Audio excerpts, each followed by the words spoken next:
Marley, by you walking us through your process. My process usually starts with me having a story or a theme in mind.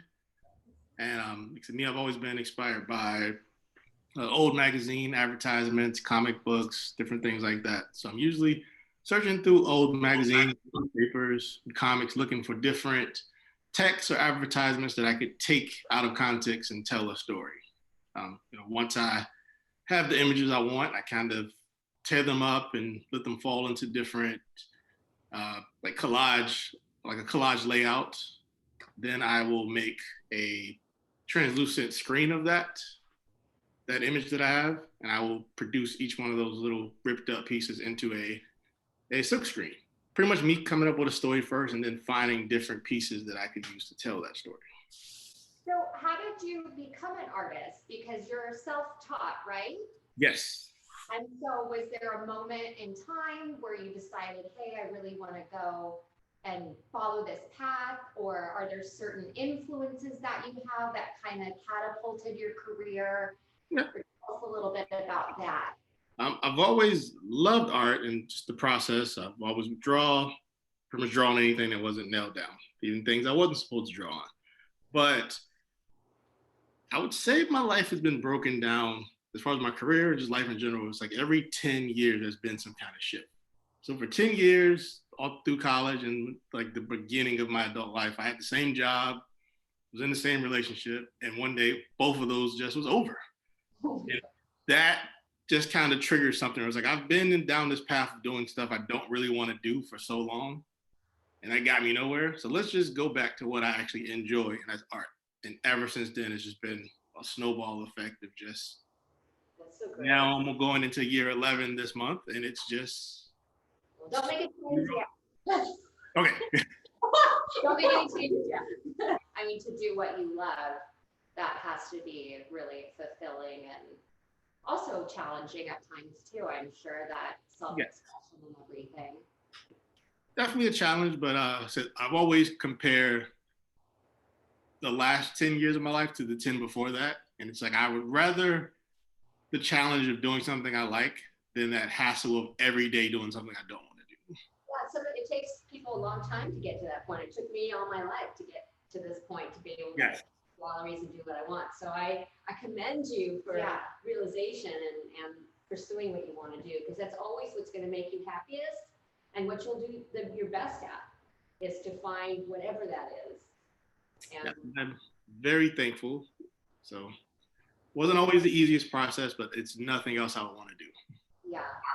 Talk about the idea of creating a story. A lot of your work has text as well as imagery. And do you typically find imagery that inspires the text, or does one usually come before the other? One does come before the other, but it's never on purpose, where there's no telling which one would come first. I do usually start with the face. Those are usually people that I do know personally, so that face usually goes with the story behind it as well.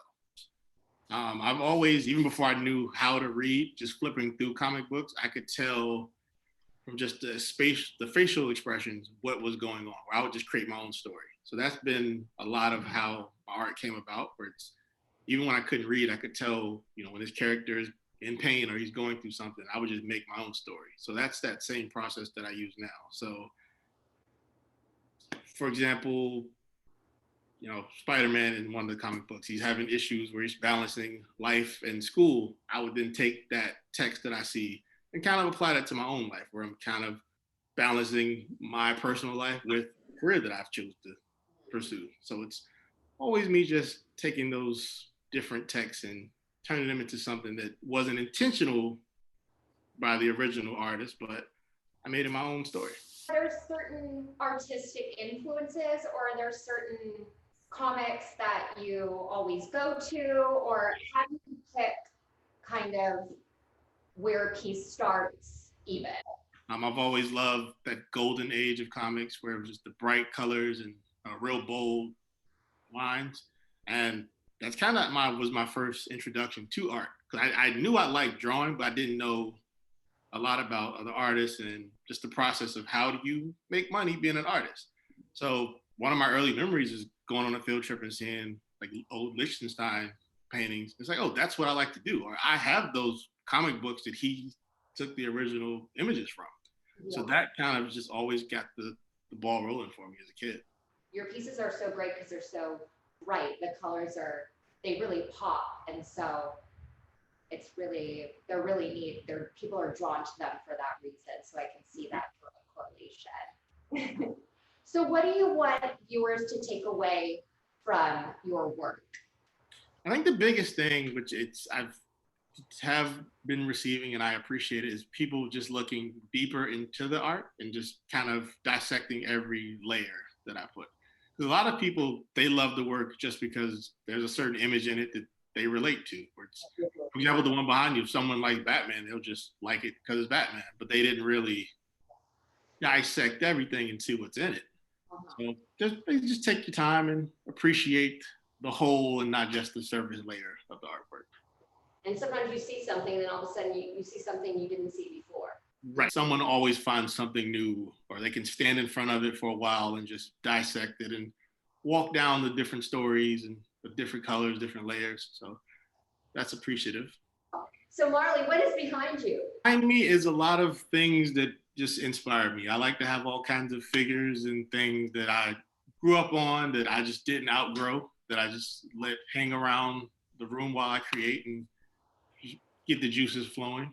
So, are those paintings that work? Yes. Oh, very cool.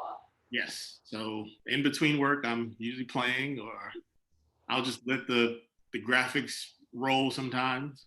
So Thank you. So nice to meet you. I appreciate it. Okay.